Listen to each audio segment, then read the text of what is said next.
देखिए कल हम लोगों ने पढ़ा था सॉलिड कंडक्टिंग बॉडी या सॉलिड हालो कंडक्टिंग बॉडी या सिलेंडर के बारे में पढ़ा था।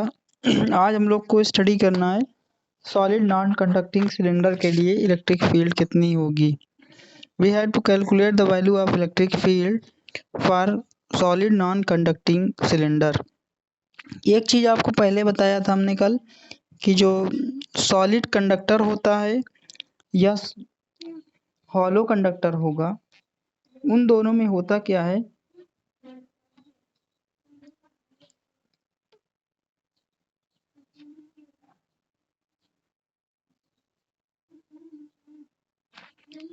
सॉलिड कंडक्टर या हॉलो कंडक्टर के चार्ज सरफेस पे होते हैं, इनसाइड जीरो होता है इलेक्ट्रिक फील्ड।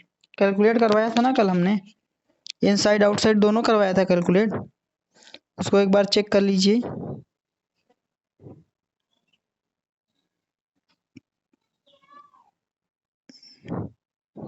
चेक करके बताना है।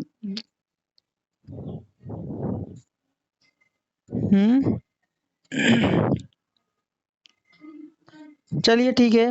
सॉलिड नॉन कंडक्टिंग सिलेंडर के बारे में हमको स्टडी करना है, जो कि इन्फिनिटी लेंथ का है। तो सिलेंडर दिया हुआ है, तो उसमें क्या करेंगे, सबसे पहले हम लोग एक सिलेंडर ले लेंगे। जैसे इस तरह से कोई सिलेंडर है, और सॉलिड के अंदर एक चीज़ याद रखिएगा, अगर नॉन कंडक्टिंग की बात की है तो उसके इन साइड में भी क्या होंगे, चार्जेस होंगे, अंदर भी होंगे, क्योंकि नॉन कंडक्टिंग है सॉलिड है, नॉन कंडक्टिंग सॉलिड है। तो इसके लिए क्या करेंगे, इसके अंदर हम छोटा सा एक, क्योंकि इन साइड देखिए पढ़ रहे हैं अभी, तो जो हमारा गॉसियन सरफेस हम एक बनाते हैं ना, उसी के रिस्पेक्ट में एक छोटा बनाते हैं जो कि सिलेंडर के फॉर्म में होगा। अब हम मान लेते हैं कि ये हमारा सिलेंडर बना, ये वाला जो गॉसियन सरफेस है। अब यहाँ पर इस पॉइंट पर इसके सेंटर से मान लेते हैं कि आर पॉइंट पे, यानी बड़ा वाला सिलेंडर से इस पॉइंट पे क्या है, इलेक्ट्रिक फील्ड हमको कैलकुलेट करना है। तो हमको क्या करना पड़ेगा सबसे पहले हमको इस सिलेंडर में देखना होगा, तो इलेक्ट्रिक फील्ड जो होगी, जैसे कि कल भी बताया था कि ये सिलेंडर अगर है तो यहाँ से कुछ इस तरह से इलेक्ट्रिक फील्ड पास होंगी। ठीक है, इलेक्ट्रिक फील्ड इस तरह से पास होंगी, और ये पूरा जो कर्व सरफेस है इसका पूरा एक ही समझ लीजिए सरफेस है। तो ये क्या है, अब आपको पता है कि जब डी ए हम निकालेंगे तो डी ए से एंगल बनाएगा एरियल वेक्टर, जीरो एंगल बनाएगा इलेक्ट्रिक फील्ड से, और ऊपर वाला जो है डी ए बनाएगा 90 डिग्री बनाएगा।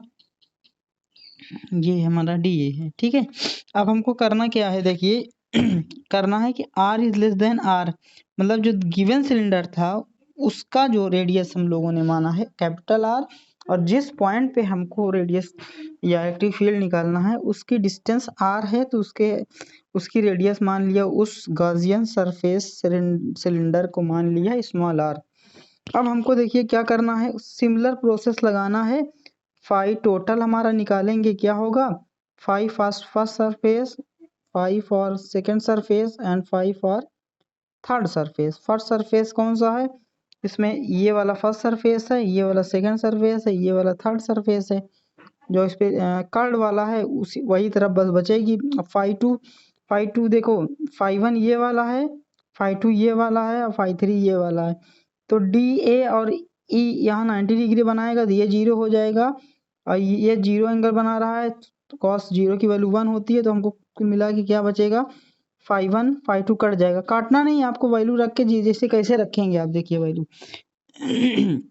फाई स्क्वायर टू होता है integration of E D A cos 90 degree पहले वाले के लिए 90 degree plus E D A cos 90 degree, और तीसरे वाले के लिए ई डी ए कॉस जीरो की वैल्यू 1 हो जाएगी। तो ये वाला क्या हुआ, टर्म जीरो, ये वाला टर्म जीरो, हमको फाइनली मिलेगा ई, क्योंकि इलेक्ट्रिक फील्ड देखिए हर जगह पर सेम है, इसलिए इलेक्ट्रिक फील्ड कांस्टेंट है यहाँ पे, डी ए आ गया। अब हम क्या करेंगे, देखिए phi equal to E into integration of D A area curve surface area cylinder का कर्व सरफेस एरिया कितना होता है 2 पाई RL होता है, ठीक है। और फाई की वैल्यू क्या हो जाएगी Q inside upon epsilon not. आपको पता है ये क्यू इनसाइड देखिए इसमें है, उसमें नहीं था, इसमें क्यू क्या है इनसाइड है कुछ ना कुछ। तो हमको क्या करना है, अब देखिए आगे चलते हैं हम लोग। क्यू इनसाइड चार्ज की वैल्यू कल हमने बताया था कि देखिए सॉलिड है और स्फीयर है, तो वॉल्यूम वॉल्यूम इसका चार्ज वॉल्यूम क्या होगा, सॉरी इसकी डेंसिटी क्या होगी, इसकी डेंसिटी हम एरियल के केस में सिग्मा से डिनोट करते हैं और वॉल्यूम के केस में रो से डिनोट करते हैं। रो इक्वल टू होगा क्यू इनसाइड अपान वॉल्यूम, ठीक है। अब वॉल्यूम कितना होता है, वॉल्यूम कितना होता है सिलेंडर का पाई आर स्क्वायर एच होता है। एच की जगह पर यहाँ पर क्या लेंथ लिया है, एल लेंथ माना है हमने गासियन सरफेस की, पाई आर स्क्वायर एल है, तो हमारा क्यू इनसाइड इक्वल टू कितना आएगा रो पाई आर स्क्वायर एल अपान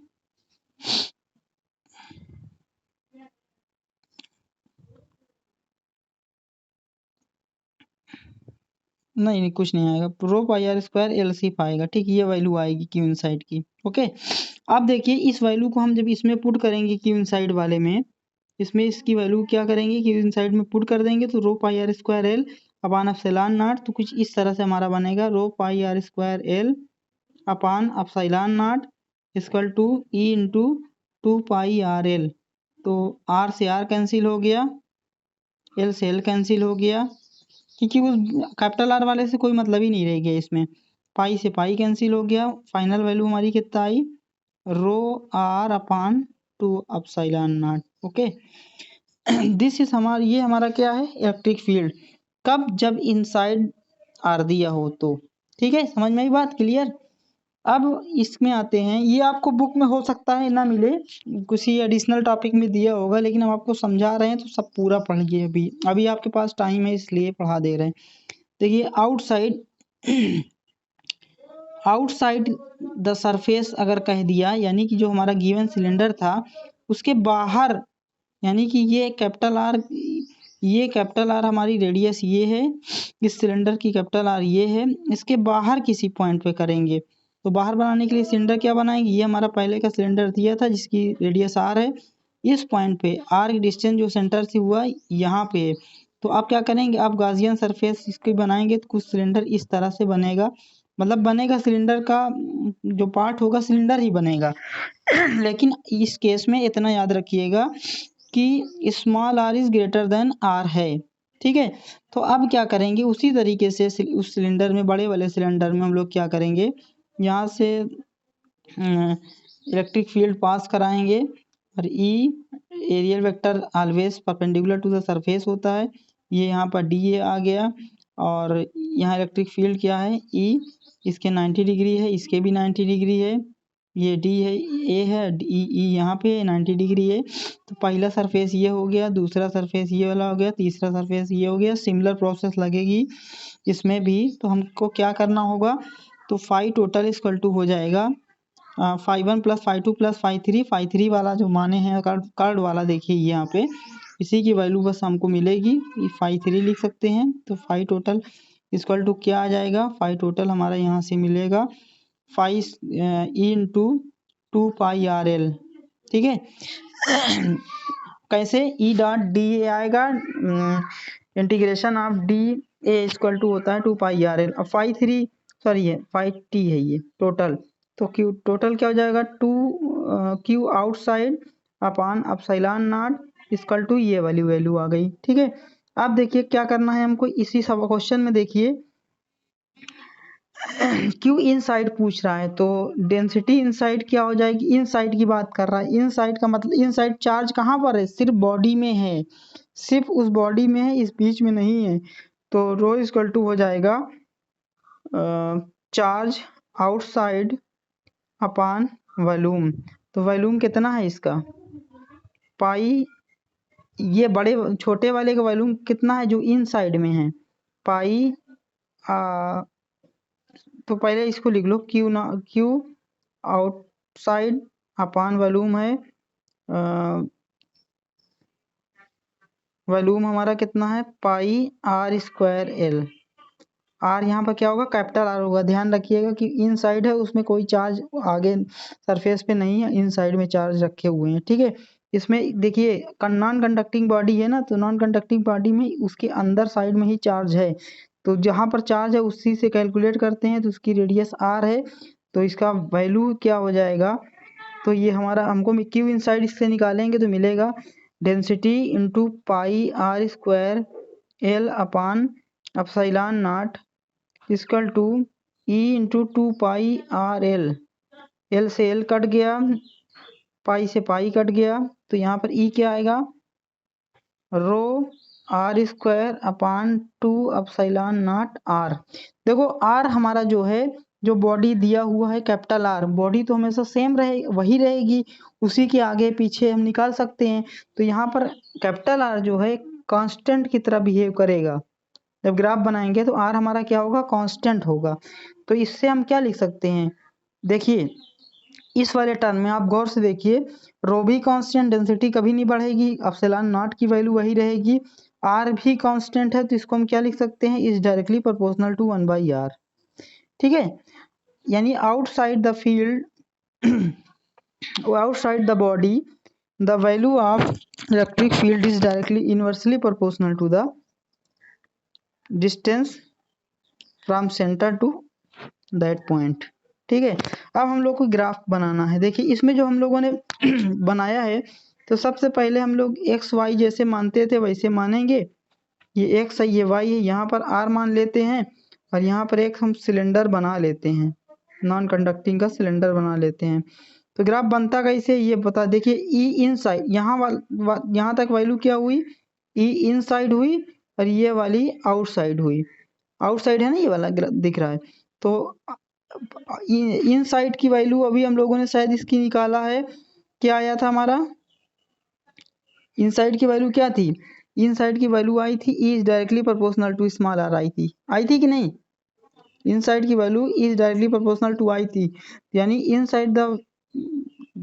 साइड वैल्यू क्या हो जाएगा कुछ इस तरह बनाएगा, क्योंकि डायरेक्टली प्रोपोर्शनल का सिंबल इस तरह से बनता है, लीनियर ग्राफ बनता है। ठीक, क्योंकि लीनियर है आर है, और इनवर्सली प्रोपोर्शनल है ये, तो इनवर्सली का यहाँ पर से आउटसाइड में क्या होगा आफ्टर द सरफेस, यहाँ पर कुछ इस तरह से जाएगा। तो ग्राफ आप देखिए ये आपको दिखेगा ग्राफ, ये वाला जो ग्राफ बना है इसके लिए बना हुआ, आउटसाइड इनसाइड बोथ के लिए। ठीक है, अब हम लोग आते हैं एक बहुत ही इंपॉर्टेंट टॉपिक पढ़ने के लिए, ये क्लियर हुआ कि नहीं, कोई माइक पे है, नहीं कोई ना कोई होगा, अंकिता और तुम ही तो हो, वारिस है।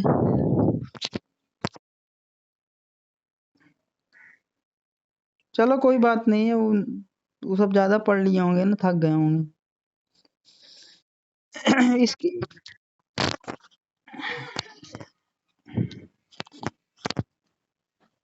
तनु भी तो थी, तनु चली गई क्या, या हो सकता है नेटवर्क इशू। हाँ अच्छा, स्क्रीन पर दिख रहा है अभी ना आपको, ये जो ग्राफ बना दिख रहा है ना।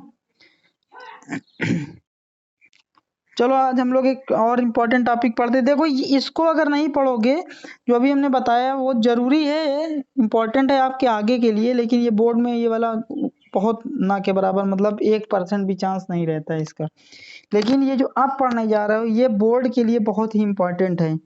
इसमें कहा गया है कि इलेक्ट्रिक फील्ड हमको कैलकुलेट करना है प्लेन शीट पे, यानी कि अगर कोई प्लेन शीट कुछ इस तरह से रखी होगी, ठीक है, इस तरह से रखी होगी, तो इस पे चार्जेस होंगे, और देखो सीट इतनी पतली होगी, चाहे इस साइड से देखो चाहे इस साइड से देखो चार्ज वही होगा, समझ रहे हो ना, बिल्कुल पतली थिन सीट है। तो देखिए हमको करना क्या है, इस पॉइंट पे मान लीजिए पी पॉइंट जो कि एक्स डिस्टेंस पर है, यहाँ से यहाँ पर क्या कैलकुलेट करना है हमको, इलेक्ट्रिक फील्ड कैलकुलेट करना है, और इस इलेक्ट्रिक फील्ड को कैलकुलेट करना है, ये हमारा एप्लीकेशन ऑफ गॉसेस लॉ चल रहा है, याद रखिएगा इसको। ठीक है, तो अब हम क्या करेंगे, देखिए हम इसका जब सरफेस पे बनाएंगे इस पॉइंट पी से, तो क्या एक सिलिंड्रिकल बॉडी बना सकते हैं ना, एक सिलिंड्रिकल बॉडी इसको बना सकते हैं, इस साइड में दोनों तरफ। ठीक है, और इसके बाद हम क्या करते हैं, इसका जो यहाँ पर डी ए होगा, इलेक्ट्रिक फील्ड ऐसे ऐसे जाएगी, सभी केसों में आपने देखा है इलेक्ट्रिक फील्ड ऐसे ही गई है ना। तो इसमें कितने सरफेस होंगे, एक सरफेस, दो सरफेस और तीसरा ये हो गया। ठीक है, तो फाई टोटल इक्वल टू हमको पता, देखो फाई टोटल हमको पता है कितना है, क्यू अपान एप्सिलॉन नॉट, ये सभी में लिखेंगे, ये गॉस लॉ कह सकते हो है। अब देखो हम क्या करेंगे, तीनों सरफेस हमको पता है, phi 1 phi 2 phi 3।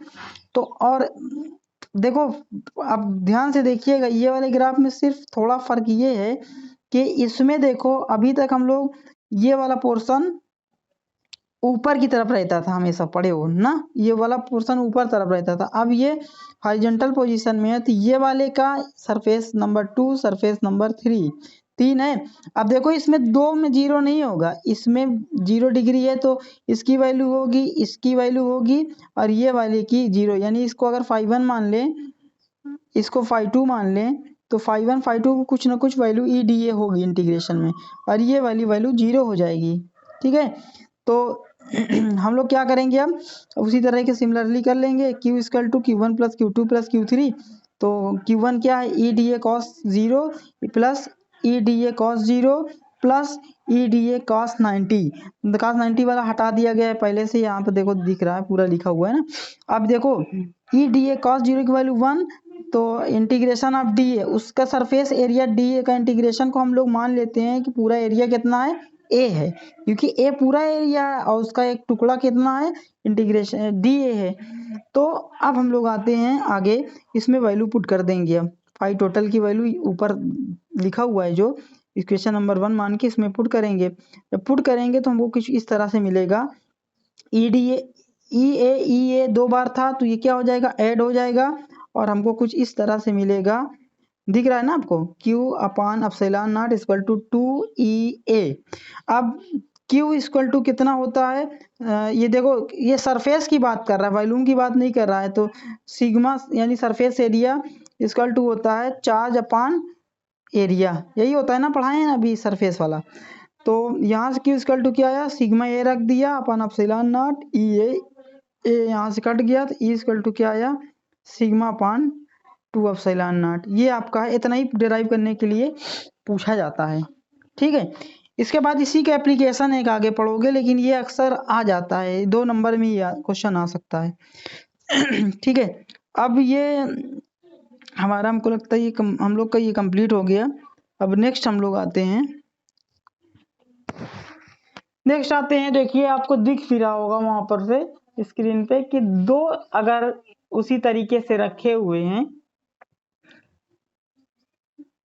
Thin sheet रखी हुई है रेक्टेंगुलर, और उसमें एक में पॉजिटिवली चार्ज रखा गया है, एक में निगेटिवली चार्ज रखा गया है, और चार्ज डेंसिटी उसकी सिग्मा एक की है, दूसरे की माइनस सिग्मा है। ठीक है, तो देखिए अभी हम फिगर जो है थोड़ा सा क्लियर आपको करते हैं।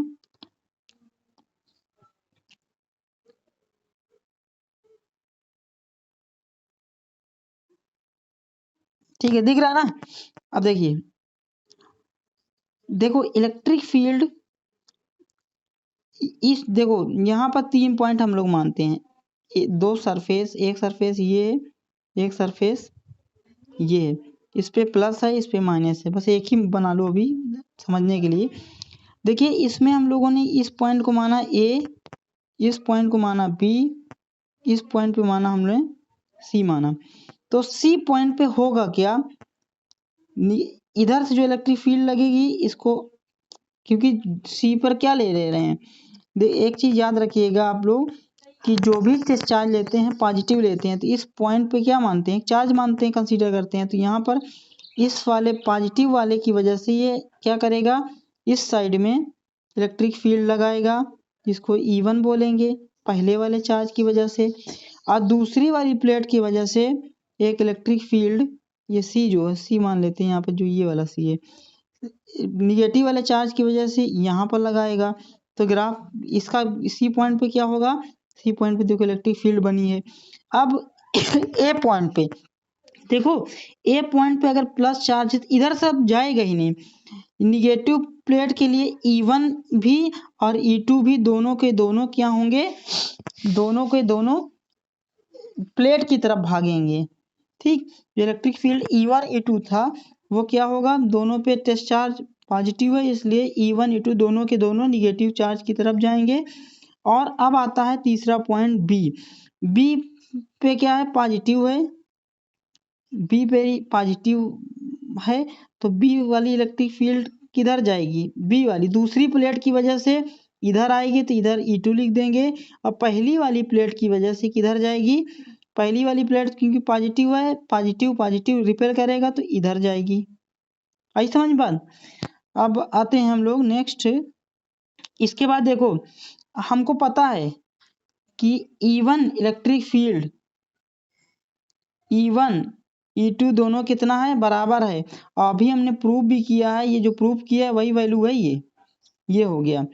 तो अब क्या करेंगे, रिजल्टेंट निकालेंगे। ई रिजल्टेंट इक्वल टू कितना होगा, देखो ये दोनों मिलकर के कितना हुआ इलेक्ट्रिक फील्ड, एक राइट में है एक लेफ्ट में है, दोनों का E1 E2 पे देखो सिग्मा ही डेंसिटी है, प्लस माइनस का फर्क है, तो रिजल्टेंट इलेक्ट्रिक फील्ड क्या होगी, जीरो होगी।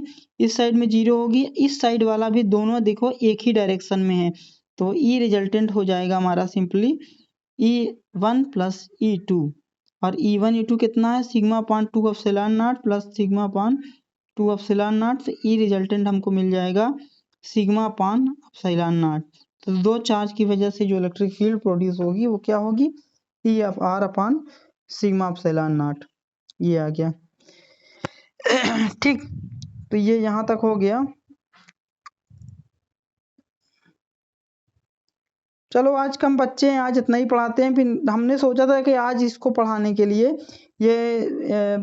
ये वाला मतलब हर एक साल के गैप पे ये वाला क्वेश्चन आता है, electric field due to hollow conducting या नॉन कंडक्टिंग। नॉन कंडक्टिंग हम नहीं पढ़ाएंगे, सिर्फ कंडक्टिंग वाला पढ़ाएंगे जो आपकी बुक में भी मिल जाएगा। नॉन कंडक्टिंग इसको नहीं पढ़ाएंगे, ठीक है। तो conducting body spherical solid sphere के लिए इसको हम लोग कल पढ़ाएंगे। इनसाइड और आउटसाइड वाला ये समझ लो वेरी मोस्ट इंपॉर्टेंट टॉपिक है, तो इसमें ज़्यादा लोग रहेंगे जो ज़्यादा सही रहेगा, ठीक है। ठीक, थैंक यू।